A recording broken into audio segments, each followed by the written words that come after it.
Alors, hop là.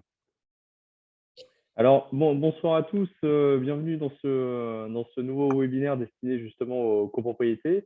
Je m'appelle Mathieu Leduc, je suis conseiller Info Énergie, référent copropriété à l'ALEC Sud Parisienne, donc agence locale de l'énergie qui est basée à Évry. Alors, avant de commencer, on va veiller, s'il vous plaît, à bien veiller éteindre les caméras et les micros pour épargner du débit de connexion et éviter tout problème durant l'intervention de nos invités. Et puis aussi par souci d'image, puisque derrière, on va mettre à disposition ce webinaire sur notre chaîne YouTube. Alors, le sujet du jour, on va parler des études avant travaux réglementaires.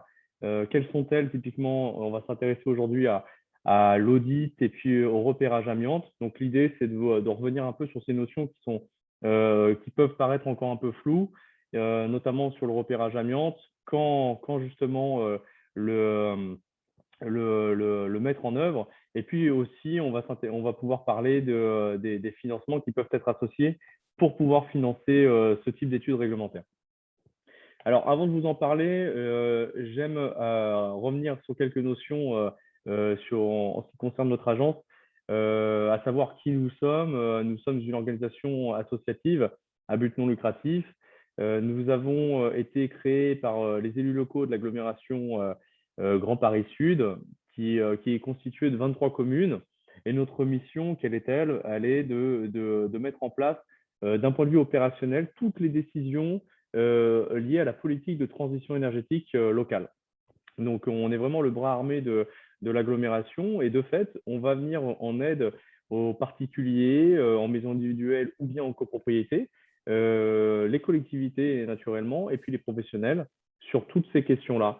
Voilà, donc de fait, on est amené à traiter de questions liées à la préservation du patrimoine privé ou public, ou bien de sujets plutôt concentrés sur la précarité énergétique, ce genre de choses. Depuis le 1er janvier 2021, on a la possibilité non seulement d'intervenir, enfin, on intervient pardon, depuis de longue date sur l'agglomération Grand Paris Sud, mais depuis le 1er janvier 2021, on intervient également sur l'accompagnement des copropriétés à Valdir-Val-de-Seine. Au niveau des événements que nous proposons pour vous informer, vous sensibiliser, ça peut prendre la forme de conférences en présentiel ou bien de webinaires comme celui qu'on vous propose ce soir. Également, ce qu'on vous propose, c'est d'aller voir aussi concrètement à quoi ressemble une rénovation. Donc, on organise des visites de copropriétés rénovées ou en cours de rénovation. Et puis, pour les copropriétés qu'on accompagne, qu'on suit vraiment dans la durée de leur projet, on peut, grâce à ce suivi-là, leur proposer des échanges privilégiés et des retours d'expérience avec d'autres copropriétaires, justement, qui peuvent leur permettre, d'une part, de se mettre en réseau avec d'autres copropriétés et puis, d'autre part, de pouvoir recueillir les retours d'expérience, mais aussi les difficultés qui ont été rencontrées dans d'autres projets. Donc, c'est assez intéressant et ça crée aussi une émulation, une dynamique qui est plutôt très positive. Parallèlement à ça, on organise également des événements, des rendez-vous auprès des syndics de copropriété. Pareil, dans le même objectif, l'idée, c'est de leur apporter un soutien technique, une information sur ce sujet-là, informations qu'ils n'ont pas forcément toujours, ou sur des points qu'ils souhaitent plutôt éclaircir. Donc ça, on est en mesure aussi de le proposer. Au niveau des différents niveaux d'accompagnement que nous proposons, on en a globalement 3. Ça va du conseil ponctuel jusqu'au conseil vraiment poussé. Ce conseil ponctuel consiste à proposer, à échanger par téléphone de manière ponctuelle sur une question particulière d'un membre du conseil syndical. Ça peut concerner l'isolation, ça peut concerner les aides financières, ça peut concerner l'installation de bornes de recharge en copropriété, etc., etc. Et puis, on va proposer aussi, selon le degré de maturité de la copropriété et son besoin d'accompagnement précisément, on va pouvoir engager la signature d'une charte d'engagement qui va permettre d'officialiser le suivi et d'accompagner toute la copropriété tout au long de son projet. Ce suivi, à quoi il ressemble? en fait, il se met en place à chaque phase du projet de rénovation. Ça commence avec la phase de préparation, où on va venir sur place, on va visiter avec vous la copropriété, et puis on va prendre un petit peu connaissance ensemble des enjeux énergétiques et architecturaux qui reposent sur votre résidence. Et ce travail de préparation, il va constituer une base, un socle, qui va ensuite pouvoir servir à l'auditeur qui sera nommé, donc c'est la phase 2, pour réaliser l'audit énergétique et architectural de votre résidence. Justement, ça m'amène à vous parler de la phase d'audit et de conception. Nous, en tant qu'ALEC, on a pour rôle de vous accompagner dans l'aide à la décision du professionnel qui va réaliser cet audit ou cette étude de conception.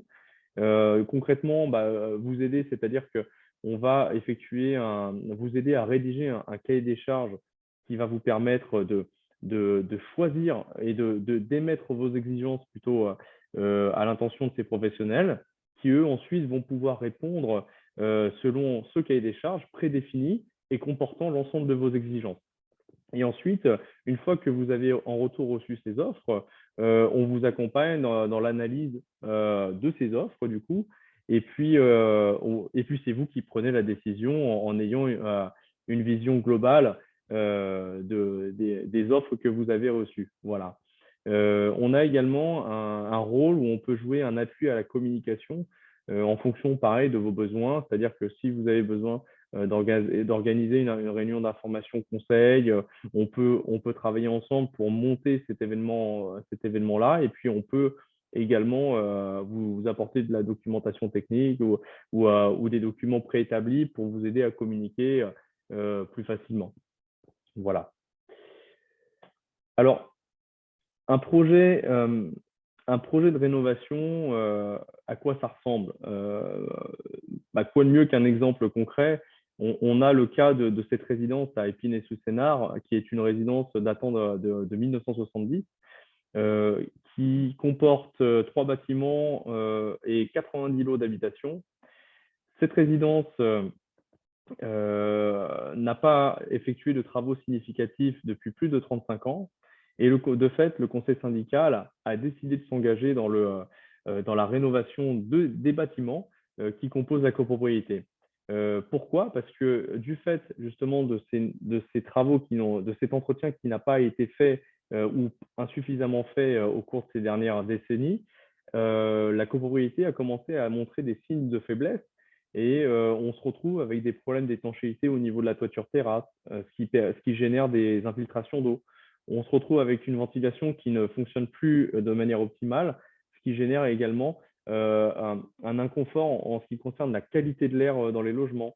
Et puis, on a également des sensations d'inconfort qui sont perçues par les occupants et qui, durant l'hiver, ont très froid dans leur logement parce que vous n'avez pas d'isolation prévue au niveau des murs ni au niveau des planchers bas. Et tout ça a conduit le conseil syndical à proposer un projet de rénovation qui a particulièrement bien été accueilli par les copropriétaires, mais qui aussi a nourri quelques craintes. Pourquoi? Parce que c'est un projet qui coûte de l'argent et qui effectivement présente une part d'inconnu quand on ne sait pas au départ de quoi il en retourne. Donc là, sur ce projet, ils ont validé un montant de 2 millions d'euros de travaux avec l'objectif de diviser par 2 leur consommation de chauffage à l'issue de ces travaux. Et il est vrai qu'ils ont pu bénéficier d'un avantage et non des moindres, un taux de subvention de quasiment 50%. Donc, ça veut dire que leur quote-part travaux a été prise en charge de moitié et ça leur a permis en fait de réduire l'effort mensuel qui est compris entre 55 et 135 euros par ménage, donc selon la taille effectivement des logements. Voilà, donc l'idée à travers ce projet que je vous présente, c'est pas non plus de vous donner une vision angélique, hein, mais aussi de vous dire que pour que ce projet puisse réussir, il a fallu que le conseil syndical investisse de son temps personnel pour pouvoir pour pouvoir sensibiliser, informer, rassurer les copropriétaires sur le bien fondé de ce projet, la valeur ajoutée de ce projet aussi, hein, qu'est-ce qu'on va gagner à travers ce projet-là.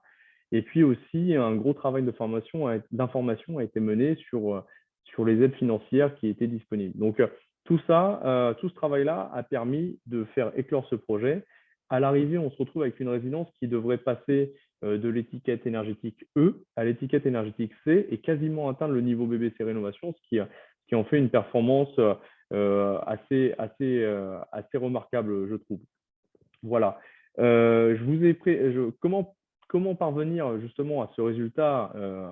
C'est la question que j'espère avoir fait émerger chez vous.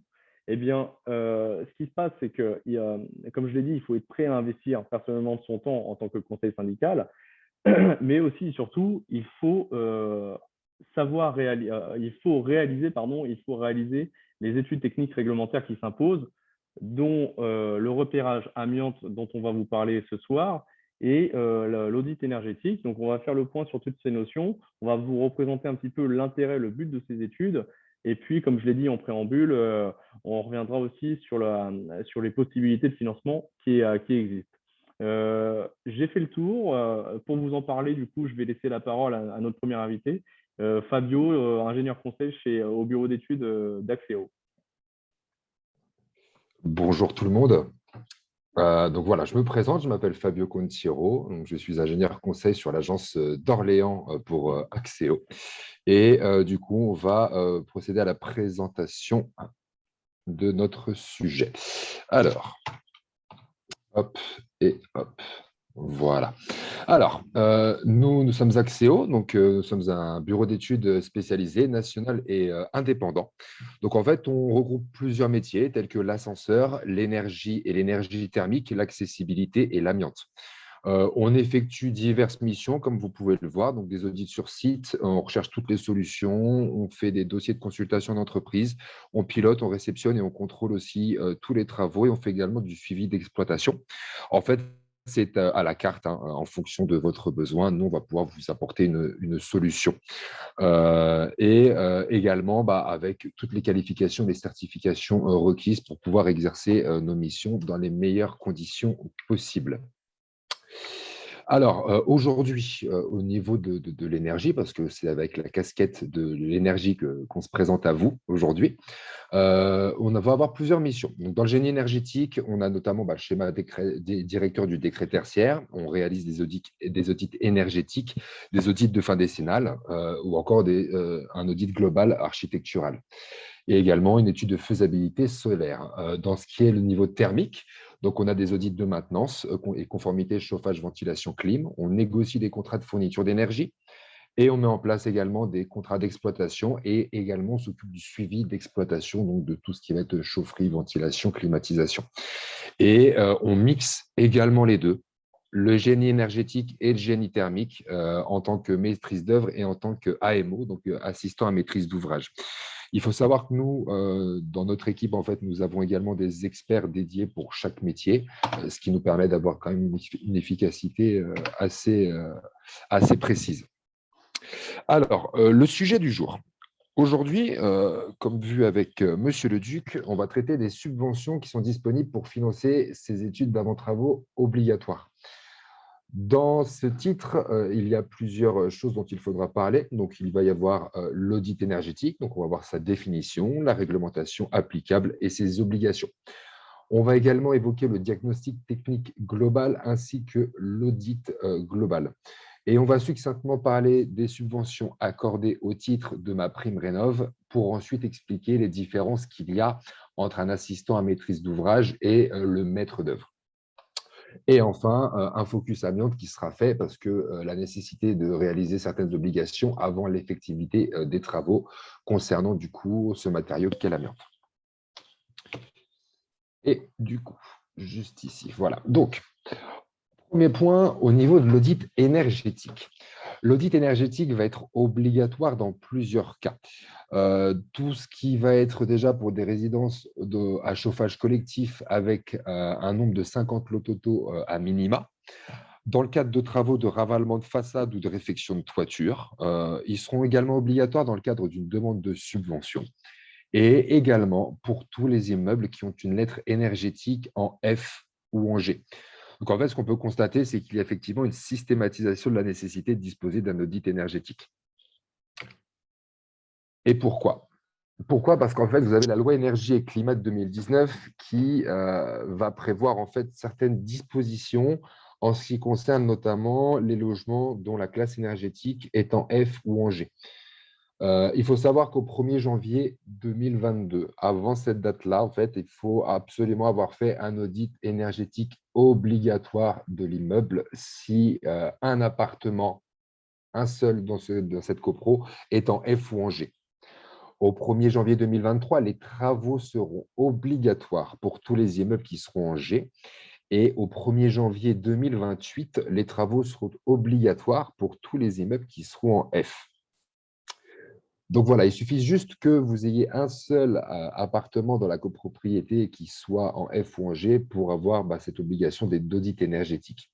Si jamais l'audit n'était pas fait avant ces dates, eh bien, en fait, les ventes et les locations des biens concernés seront bloquées chez le notaire si l'audit n'a pas été réalisé et annexé au diagnostic de performance énergétique qui est inscrit dans le dossier technique.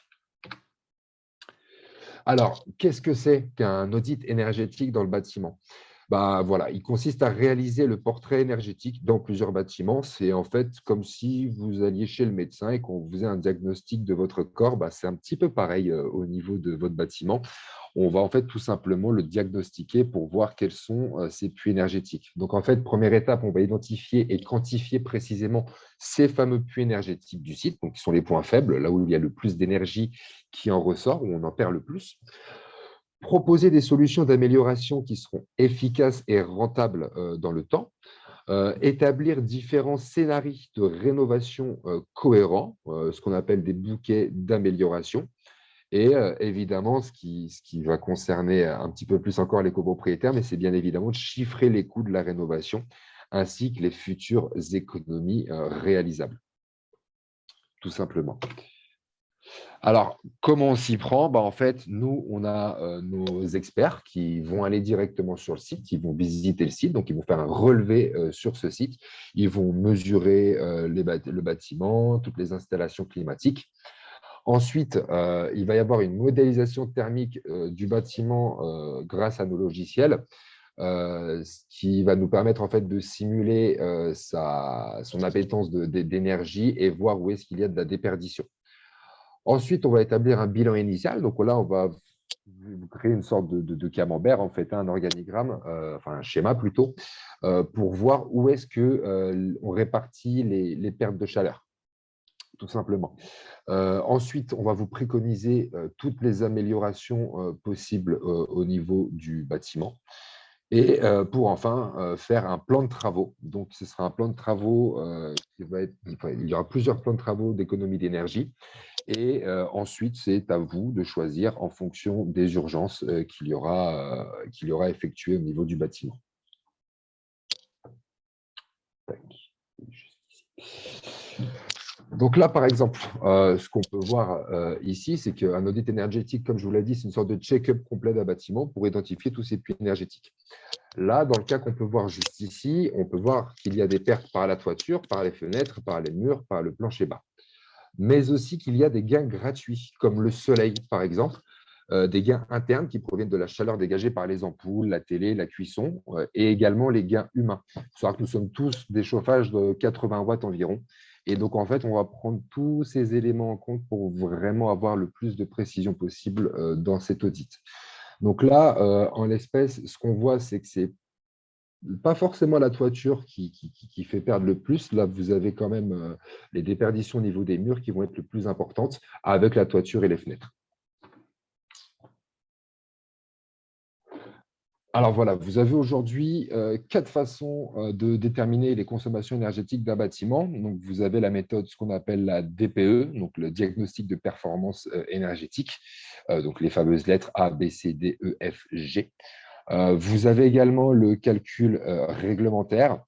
Et Cependant, pour pouvoir bénéficier de ma prime rénov, ce sont les deux dernières qui vont être surtout prises en compte. Ce sera la simulation thermique statique et la simulation thermique dynamique. Alors, les voici.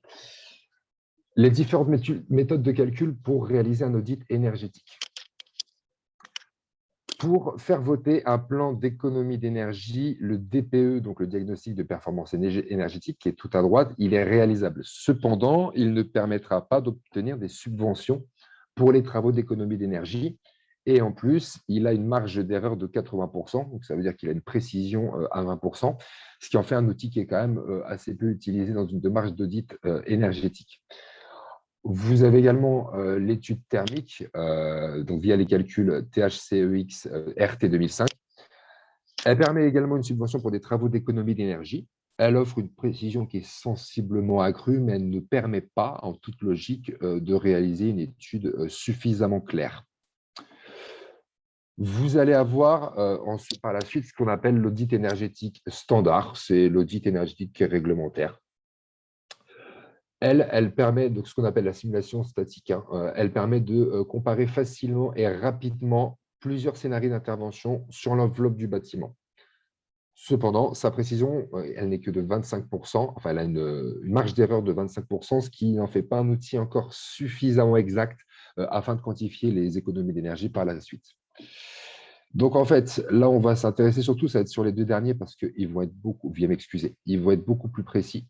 Vous allez avoir l'audit énergétique en simulation thermique statique horaire. Celle-ci, elle est comparable à l'audit énergétique standard, mais elle varie dans le sens où, en fait, celle-ci fait une moyenne annuelle de la température en France, mais par heure. Heure par heure, sur 365 jours, on a des données qui sont recueillies auprès de Météo France et on va tout analyser, donc les matériaux constitutifs du bâtiment, les équipements de chauffage, afin de proposer une précision plus affinée, dont la marge d'erreur ne sera que de 15%.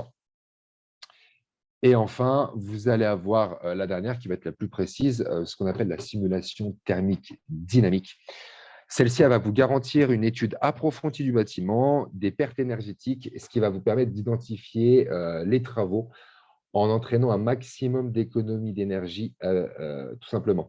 Donc, en fait, la différence, c'est que dans une simulation thermique dynamique, on va modéliser en 3 dimensions votre immeuble. Donc, on va créer un jumeau numérique de votre immeuble avec l'ensoleillement toute la journée, heure par heure, pour voir vraiment où est-ce qu'il y a des déperditions et des gains d'énergie pour optimiser tout simplement vos travaux d'économie d'énergie. Et voici comment ça se passe avec une image assez simplifiée. Voilà. Donc là, vous voyez qu'en fait, l'ombrage va changer tout au long de la journée par rapport à la rotation de la Terre, ce qui est assez logique. Et en fait, ces zones d'ombrage et ces zones de lumière, qui parfois seront au nord, parfois au sud, en fonction de la disposition de l'immeuble, vont varier. Il faut savoir que là, par exemple, si on se remet juste ici, vous allez avoir un ensoleillement en pleine façade juste en face, alors que la façade de derrière sera en zone ombragée, donc il n'y aura pas les mêmes gains énergétiques.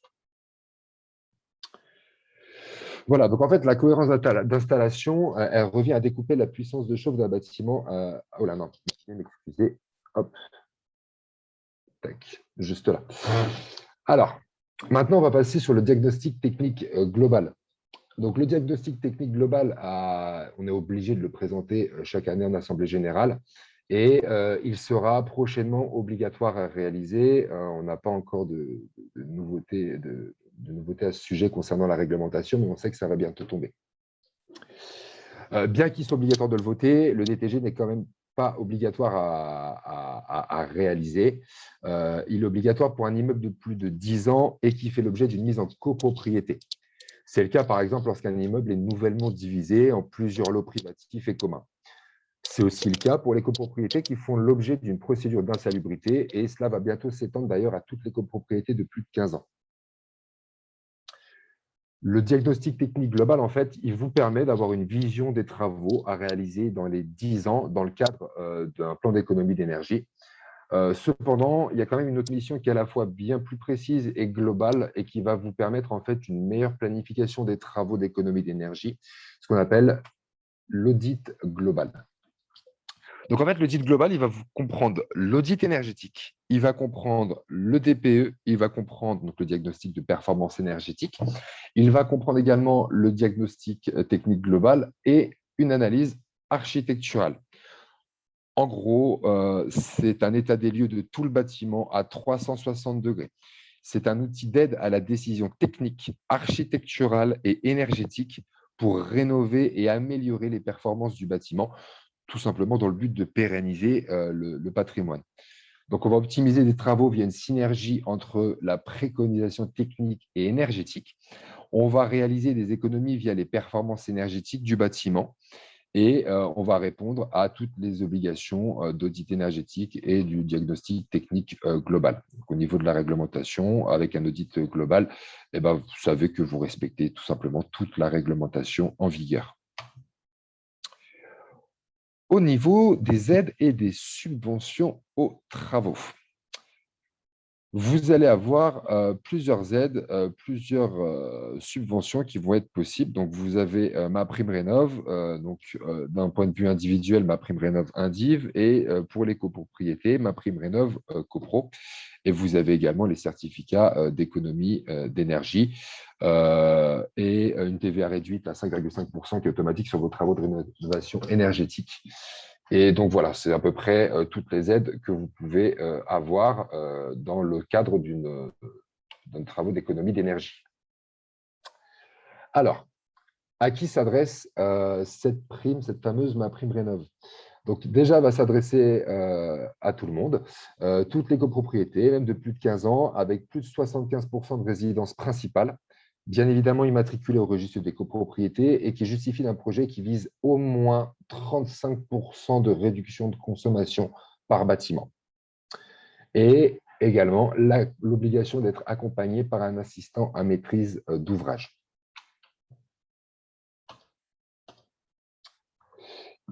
Et donc, l'assistant à maîtrise d'ouvrage, la différence qu'il peut y avoir avec une maîtrise d'œuvre. Donc, l'assistant à maîtrise d'ouvrage, lui, il va tout simplement intervenir sur la phase préliminaire.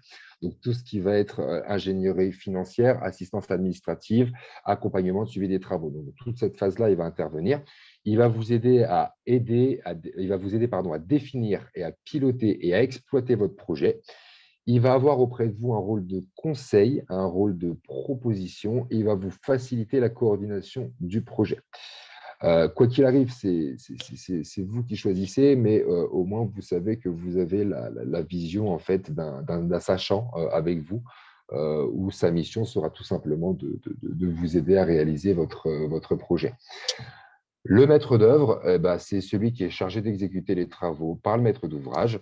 Il va s'assurer que la solution obtenue est conforme aux spécifications fonctionnelles de l'assistant à maîtrise d'ouvrage et il va intervenir sur la phase d'avant-projet, de dossier de consultation d'entreprise et de pilotage de suivi de réception des travaux. Donc, il va définir les travaux, c'est les différents scénarios envisagés, la faisabilité et les travaux annexes. Ensuite, dans la phase de dossier de consultation des entreprises, il va vous aider à la rédaction du cahier des charges et à l'analyse des offres. Et enfin, il va tout simplement vous réaliser les travaux lors de la phase de pilotage, suivi et réception des travaux. Au niveau de l'amiante, parce que effectivement, aujourd'hui, vous avez quand même une réglementation au niveau de l'amiante qui est assez importante. Donc, qu'est-ce que l'amiante déjà? On va très rapidement définir, je pense que tout le monde le sait, mais ça reste une roche fibreuse, c'est un minerai naturel qui est très isolant et très résistant. Il a été énormément utilisé dans le passé. C'est un matériau qui est très ancien d'ailleurs parce que, pour la petite anecdote, on a retrouvé de l'amiante dans certaines bandes de momification de momies égyptiennes. Donc, ça date d'il y a quelques milliers d'années. Au niveau des dangers, donc, on a pu observer beaucoup de cancers, cancer du poumon, des inflammations du poumon, de la plèvre et des maladies respiratoires en général. Ce qui a entraîné en fait le législateur à intervenir. Donc en fait, vous avez déjà un premier décret du 24 décembre 1996 qui a interdit la présence d'amiante et de tout matériau amianté dans les bâtiments. De ce fait, en fait, tout bâtiment ayant un permis de construire avant 1997 est soumis à une obligation d'un dossier technique amiante et de repérage amiante avant travaux. Ce fameux repérage amiante avant travaux, il y a un décret du 16 juillet 2019 qui impose aux donneurs d'ordre d'informer de la présence d'amiante préalablement à toute opération. Il faut savoir que la réalisation d'un diagnostic amiante avant travaux, il faut qu'il se fasse entre la phase d'avant-projet et avant la phase de consultation des entreprises. Pourquoi? Parce qu'en fait, si jamais le diagnostic amiante avant travaux n'est pas réalisé au bon moment, enfin le repérage amiante, il y a plusieurs risques encourus. Vous pouvez avoir jusqu'à 9 000 € d'amende administrative d'un côté, en plus d'avoir 9 000 € d'amende pénale d'un autre côté et jusqu'à 1 an et demi d'emprisonnement. L'arrêt du chantier jusqu'à l'intervention d'experts amiante qui vont réaliser du coup ce fameux repérage d'amiante avant travaux. Et si le repérage amiante est fait après le dossier de consultation des entreprises, logiquement, ça va entraîner un surcoût important des travaux. Et en plus de ça, on va engager tout simplement la responsabilité des intervenants. Donc, force est de constater que si votre bâtiment date d'avant 97, le repérage amiante, il faut vraiment absolument le faire avant de lancer le dossier de consultation en entreprise. Et j'en ai fini de mon côté.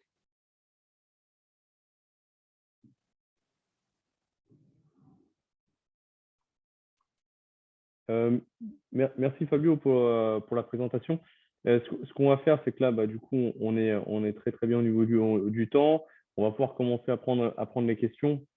Et puis, donc, n'hésitez pas, soit si vous voulez prendre la parole, vous avez la possibilité, en toute logique, en bas de votre écran, vous avez un petit onglet plus réaction, il me semble, et vous pouvez lever la main, comme ça je peux vous voir. Auquel cas, vous pouvez me faire parvenir vos questions par écrit. Il y a également un onglet chat. Je me permets juste de te couper parce que j'ai complètement oublié du coup. Je suis quand même avec mon collègue Didier Schaeffer qui est avec moi, qui travaille exactement comme moi et qui pourra éventuellement aussi répondre à vos questions et qui est présent sur cette réunion. C'est gentil, pas de souci. Tu as tout bien dit, donc il n'y avait pas de raison que j'intervienne. Merci. Très bien. Alors, entre-temps, j'ai une première question pour vous, du coup, pour tous les deux. La première, donc, qui m'est posée, le repérage amiante est-il systématique pour une copropriété engageant des travaux ponctuels dans ses parties communes ou par exemple, l'isolation de sa toiture terrasse, plancher bas, etc. Didier, je te laisse répondre. Allez, c'est parti. Alors, donc bonjour à tous. Effectivement, je me présente en 2 minutes. Didier Schaeffer, responsable de secteur pour la société Axéo. J'accompagne Fabio pour la présentation. Donc, pour répondre à votre question, l'obligation de RAT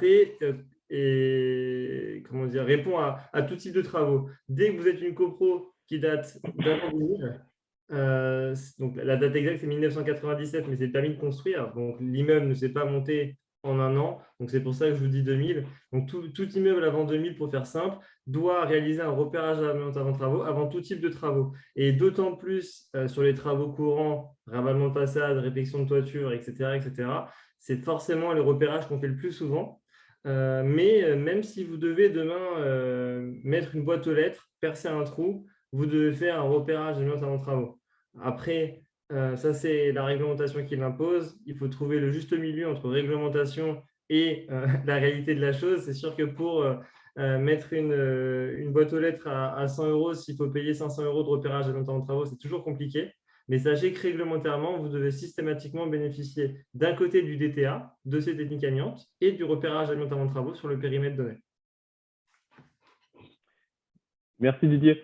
Alors, je vois que j'ai Madame Chevrier qui lève la main. Allez-y, Madame Chevrier, je vous laisse activer votre micro. Oui, bonjour. Bonjour. Je suis Martine Chevrier. Je suis syndic bénévole d'une toute petite copropriété de 3 lots. J'ai vu dans les premiers slides de votre démonstration que ces mesures obligatoires ne concernaient que les copropriétés de plus de 50 lots. C'est ça. Donc, avec 3 lots, on n'est pas obligé de faire toutes ces démarches de diagnostic, en fait, ou que certaines démarches concernant les diagnostics. Vous allez, en fait, vous, ce qui va être obligatoire pour une copropriété de moins de 50 lots, ça va être le diagnostic de performance énergétique. Donc ça, à partir de janvier 2022. Non, je crois que c'est déjà obligatoire, hein. C'est déjà Je vais prendre obligatoire la le main. diagnostic de performance énergétique pour moins de 50 lots. Exactement. C'est la loi Grenelle 2.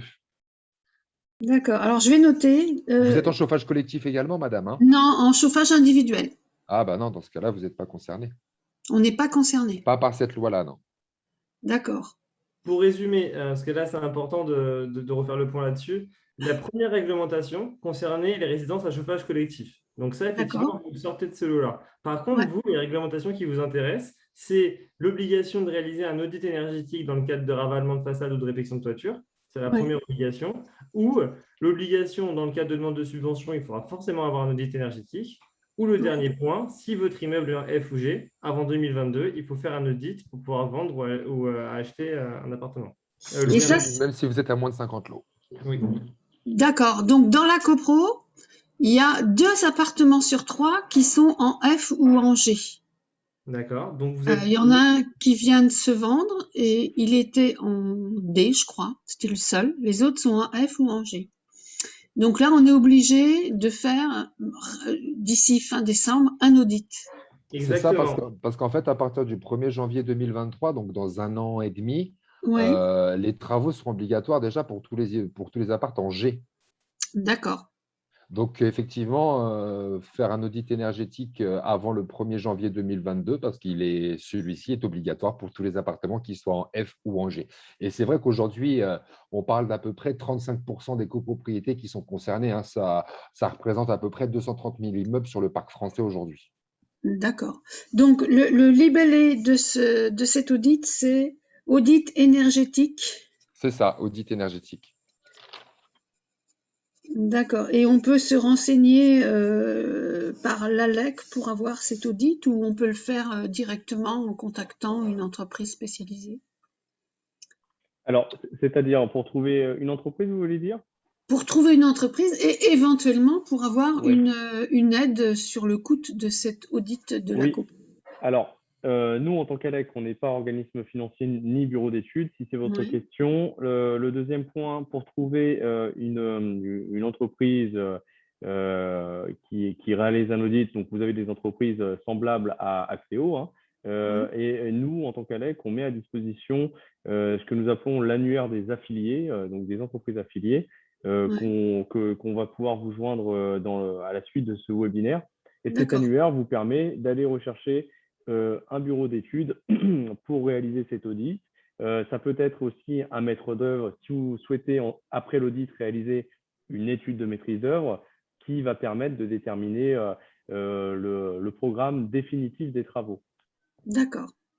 Bon, dans un premier temps, c'est bon à savoir. Bon, là, ça va être les vacances, les gens vont partir. On verra ça au mois de septembre Je me pour permets juste de vous choisir. couper, c'est que nous, on les fait aussi, hein, si jamais. On Et, D'accord. s'occupe de faire quand même des audits énergétiques. C'est même un de nos sujets qu'on traite énormément en ce moment. D'accord. Bah, écoutez, je vous remercie. Merci à vous. de rien. Je me permets d'ajouter un complément avant de prendre les questions suivantes sur les aides à l'audit. Dans le cadre, au niveau de l'Essonne, on a la possibilité pour une copropriété de se faire financer l'audit si vous êtes accompagné par une ALEC, Oui. donc par nous. Et dans Oui. ce cadre-là, en fait, on a le nouveau service d'aide à la rénovation énergétique, donc le programme STAR, qui est un programme national et qui permet d'octroyer une aide qui peut aller jusqu'à 50% du montant de l'audit énergétique qui est réalisé en copropriété. D'accord. Donc, voilà, il faut le savoir. Et vous avez également une seconde aide, d'aide à la réalisation des études de conception en maîtrise d'œuvre, du coup, qui peut être allouée sous condition, comme je l'ai dit, d'être accompagné par des structures telles que la nôtre. D'accord. Et Voilà. cette aide, ce coût de l'audit pour une petite copropriété, est-ce que c'est un forfait par copropriété ou par rapport au nombre de lots? Alors, Est-ce que ça coûtera moins cher pour nous qui sommes 3 dans la copro ou le même prix qu'une copropriété de 35 ou 40 ou 50 lots? Il y a plusieurs facteurs qui sont pris en compte. Clairement, pour savoir le prix d'un audit, forcément, on calcule le temps que notre expert va mettre à faire l'audit. On Ouais. prend en compte le nombre de bâtiments séparés, le nombre de logements, le nombre de Ouais. locaux et le système de chauffage. D'accord. Voilà. Je voulais juste apporter une précision à ce qui était dit tout à l'heure. C'est pour être transparent à 100%, c'est très bien de faire l'audit cette année, hein, on vous invite à le faire, parce qu'effectivement, la loi est sortie sur cette obligation de faire un audit avant janvier 2022. Par contre, l'arrêté n'est pas sorti. Donc, si en janvier, quelqu'un veut vendre et qu'on vous embête avec ça, sachez que vous pouvez toujours essayer de négocier en disant, attendez, l'arrêté n'est pas sorti, donc pour l'instant, accordez-moi un délai de souplesse, quoi. Donc, je préfère être transparent là-dessus parce que bah, voilà, si demain, vous n'avez pas eu le temps de faire l'audit et que vous êtes coincé, tant que l'arrêté n'est pas sorti, il y a toujours une possibilité de négocier. Après, bien sûr, il faut quand même anticiper et le faire, mais voilà, c'est bien de savoir qu'il y a une porte de sortie. Et cet audit, il a une validité dans le temps indéfinie. Alors, d'un point de vue réglementaire, oui. Dès que vous avez formé, vous disposez d'un audit énergétique, vous avez répondu à l'obligation de fournir un audit dans le cas de la location ou de l'achat. Par contre, dans le cas de travaux ou de demande de subvention, il y a certains organismes de subvention qui vont demander, par exemple, un audit récent. Donc, certains disent 1 an, certains 2. Donc, si l'audit est trop vieux, bah, les subventions ne sont plus possibles. Il faudra mettre simplement faire une mise à jour de l'audit énergétique. C'est la seule contrainte qu'on peut avoir. Voilà. D'accord. Et pareil, dans le cas de maîtrise d'œuvre, si forcément l'audit date de 10 ans, une mise à jour est préférable pour qu'on puisse choisir le programme de travaux qui va l'adapter. D'accord. Ben, je vous remercie. Vous Avec avez plaisir. bien répondu à toutes mes questions. Merci à vous. Bien. Bonjour, excusez-moi, je peux juste intervenir? J'ai une petite question. Oui, Je suis allez-y. désolée, je suis arrivée un petit peu en retard, donc je n'ai pas suivi le début de la réunion. Je voulais savoir l'interdiction pour les appartements F ou G d'être loués à partir de 2023. Elle se basait sur les DPE propres aux appartements qui sont faits au moment de la location ou sur des DPE faits par la copropriété? Les deux, peu importe. Vous allez avoir en fait les DPE qui sont de la résidence et des DPE qu'on dit à valeur collective et individuelle, puisqu'il faut savoir qu'un DPE collectif, donc, du coup, vaut à valeur individuelle. Par contre, l'inverse, c'est vrai aussi, c'est-à-dire que pour des résidences qui sont en chauffage individuel et qui forcément n'ont pas de DPE collectif, parce que ce n'est pas possible de faire un DPE collectif sur une résidence à chauffage individuel, pour eux, bah, du coup, c'est le DPE individuel qui va compter. D'accord, parce que ça peut arriver d'avoir des DPE de copropriété complètement différents de DPE individuels. Oui, tout à fait. Exactement. C'est pour ça que la loi elle précise que si un appartement est en F ou G, vous êtes concerné parce qu'effectivement, on peut avoir, d'où l'imprécision, enfin, Fabio l'a dit tout à l'heure, hein, l'imprécision du DPE, effectivement, on peut avoir tout et rien. D'accord, merci. Avec plaisir. J'apporte également une précision. Le DPE, il a une nouvelle réglementation, il va être reforgé. Donc, à partir de juillet de cette année, il y aura normalement un nouveau DPE qui sera un peu plus précis et qui, du coup, est plus pertinent et il y aura moins d'hasard d'un appartement à un autre. L'actuel DPE est basé sur la méthode sur facture, c'est ça? Actuellement, c'est ça qui lui a été reproché, de ce que je...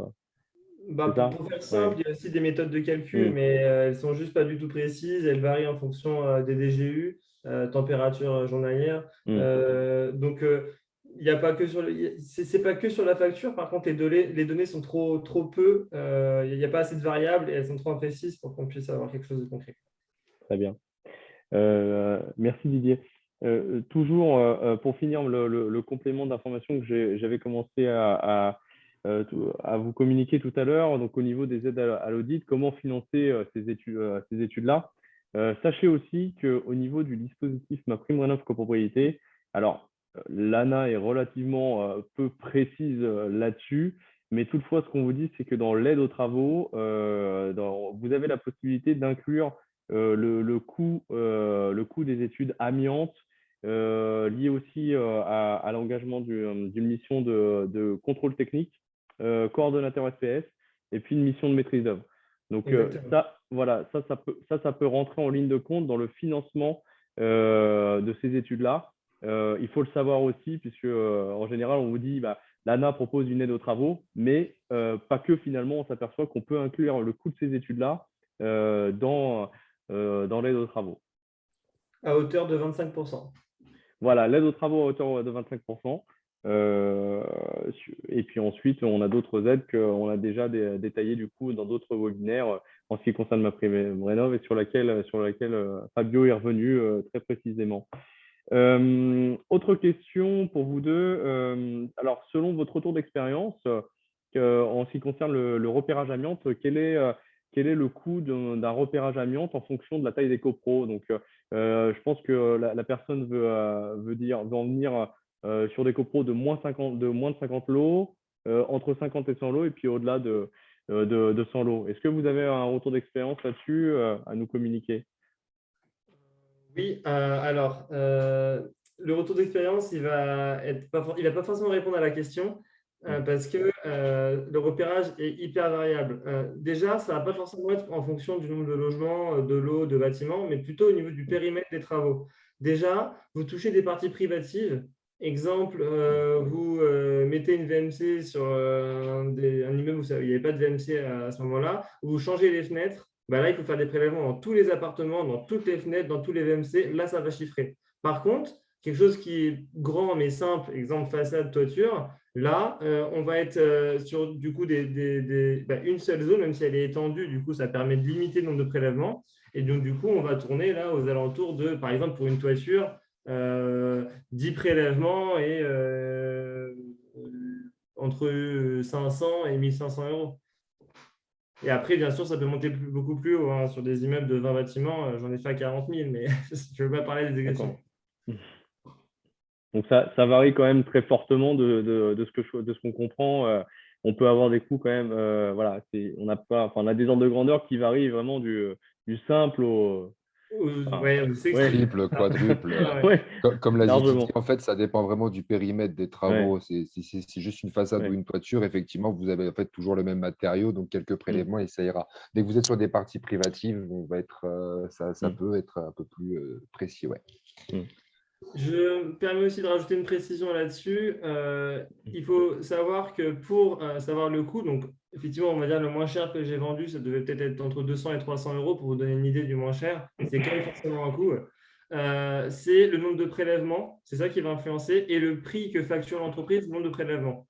Clairement, il y a, c'est une indication, c'est en 2018, il y a un organisme indépendant qui a fait un test qui a dit que 99% des diagnostics sont soit incomplets, soit faux. Donc forcément, ça fait un peu peur et on se dit pourquoi? Parce que forcément, plus on rajoute de prélèvements, plus c'est cher. Donc c'est un petit peu compliqué de s'engager sur des résultats. Enfin, certaines sociétés ont peur. Donc pour moi, ce qu'il faut regarder en priorité pour comparer un repérage amiante avant travaux, c'est le prix du prélèvement. Comme ça, si forcément ils ne sont pas chers, on sait très bien que s'ils doivent en faire 2, 3 de plus pour assurer l'exhaustivité du repérage, ils le feront. Par contre, si ça multiplie par 2 leur prix parce qu'ils n'ont pas prévu de coût forfaitaire, mais qu'ils ont tout mis sur dès qu'ils rajoutent un prélèvement, ça rajoute 100 euros, là forcément, ils vont essayer de limiter le coût et du coup, peut-être faire des erreurs sur le repérage. Voilà, donc bien regarder le coût du repérage, du prélèvement, pardon. Alors, dans ce cas-là, de ce que tu dis, sauf erreur de ma part, tu semblais dire que les repérages amiantes n'étaient pas forcément fiables. Est-ce qu'il est nécessaire du coup d'en refaire un autre, Alors non, pas du tout. Je n'ai pas forcément dit le repérage, mais tu fais bien de préciser. Sur le diagnostic, il y a DTA, donc dossier technique amiante qui concerne les parties communes et que l'aspect visuel des parties communes, et le repérage amiante avant travaux qui, lui, est exhaustif sur le périmètre donné. Malheureusement, effectivement, on constate que c'était un gouffre réglementaire, l'amiante, donc il y en a énormément qui sont lancés dedans, qui étaient bouchés la semaine et puis le week-end, ils se sont dit, je vais faire des DTA. J'ai rien contre les bouchers, hein. C'est un exemple. Et du coup, forcément, on a vu qu'il y avait pas mal d'erreurs de personnes qui ne connaissaient pas forcément la réglementation au bout des doigts et faisaient des erreurs. Donc, si vous avez fait un repérage amiante avant travaux et qui concerne pile poil le périmètre de vos travaux, ne le refaites pas. Par contre, s'il y a quoi que ce soit qui se passe, là, vous sollicitez le prestataire qui a fait le repérage pour qu'il vienne gratuitement faire le prélèvement complémentaire. À partir du moment où vous avez mandaté quelqu'un, vous n'êtes pas sachant, du coup, ça prend la responsabilité du sachant. Si, à l'inverse, vous avez mandaté personne, là, c'est votre responsabilité et celle de la copro qui en empathie. C'est un jeu, Très bien. Autre question. En cas de non-réalisation, alors je ne pense pas que ce soit possible, mais en cas de non-réalisation de l'étude amiante, sur qui est portée la responsabilité de cette non-réalisation du coup? Sur la copropriété ou sur du coup, enfin, Ça va être un petit peu sur les deux. Ouais, sur le propriétaire et la copro. Oui, j'ai répondu ouais. tout à l'heure, c'est-à-dire que le syndic, donc le gestionnaire, va être concerné. La copropriété, en soi, si personne lui en a parlé, elle sera peut-être un petit peu inquiétée, mais très peu. Par contre, à l'inverse, si le gestionnaire en a parlé et que la copropriété a refusé, bah, c'est l'inverse. L'organisme, l'entreprise qui a fait les travaux pourra également avoir sa responsabilité engagée. Mais généralement, ceux qui ne demandent pas les repérages des demandeurs en travaux, c'est qu'ils savent se défendre pour justement reporter la responsabilité sur les clients. Parce que sur un devis, il suffit qu'il y ait une petite phrase en repérage des demandeurs en travaux sera demandé et ils sont protégés. Mhm. Voilà, pour résumer, le gestionnaire et les copros. Très bien. Est-ce qu'il y a d'autres questions? Ou est-ce qu'on a répondu à la majorité d'entre elles?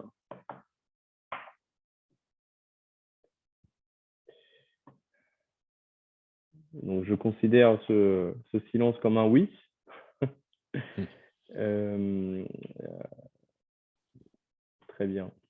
Dans ce cas-là, moi, ce que je vous propose, c'est de conclure la fin de notre webinaire dédié. Simplement, pour terminer, hop là, est-ce que on va, pour terminer, vous communiquer quelques liens qui vous permettent d'avoir un certain nombre d'informations. Alors, ce sont ce que je vous ai transmis, ce que je vais vous transmettre plutôt, ce sont des guides d'aide à la rénovation. Si vous êtes en plein milieu d'un projet de rénovation ou que vous envisagez de démarrer un projet de rénovation, donc en complément des informations qu'on vous a communiquées ce soir sur les études réglementaires, on a des documents qui sont très bien fichus, qui permettent de savoir concrètement quelles études réaliser, quel est le phasage de chaque du projet de rénovation. Vous avez la possibilité aussi de pouvoir monter en compétences en suivant le MOOC RénoCoPro dont la session a démarré le 23 mars dernier. Il me semble qu'elle est toujours ouverte, auquel cas vous en aurez une autre a priori au dernier trimestre de cette année. Il y a également un guide syndic qui permet de revenir un petit peu sur les règles, les règles de vote applicables pour justement le vote d'une étude technique réglementaire. Donc, vous pouvez vous appuyer là-dessus. Et puis enfin, si le contenu qu'on vous a proposé ce soir vous a plu, a répondu à vos interrogations, n'hésitez pas à vous abonner à notre chaîne YouTube. La LEC a sa propre chaîne sur laquelle elle met à disposition ces webinaires que vous pouvez revisionner, donc sans problème. Partagez également auprès des autres propriétaires de votre résidence. Ça peut être utile. Et puis, pour terminer, simplement vous parler de notre prochain webinaire, donc le 8 juillet à 18h, même heure. On reviendra cette fois-ci sur le rôle du maître d'œuvre. Donc, on a eu l'occasion dans d'autres webinaires de parler du rôle de l'assistant à maîtrise d'ouvrage. Cette fois-ci, on s'intéressera à la question comment se prémunir du risque technique et financier dans un projet de rénovation globale. Et donc, on sera amené à parler de la maîtrise d'œuvre et on s'intéressera aussi à la question des assurances qui interviennent dans le cadre de ce type de projet. D'ici là, je vous souhaite une excellente soirée et puis je vous dis à notre prochain rendez-vous RénovCoPro. Bonne soirée. Et Merci merci à nos beaucoup. invités. Merci de votre Merci, au revoir. présence. Bonne journée à vous. Bonne soirée. Merci. Au revoir. Bonne soirée. Merci. Au revoir. Bonne soirée. Bonne soirée aussi.